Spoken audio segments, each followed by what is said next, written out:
والتين والزيتون وطور سينين وهذا البلد الأمين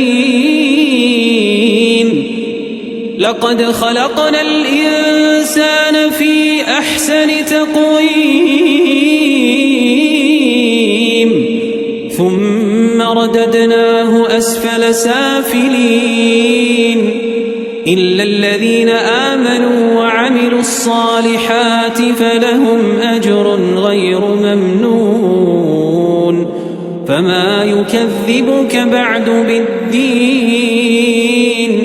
أليس الله بأحكم الحاكمين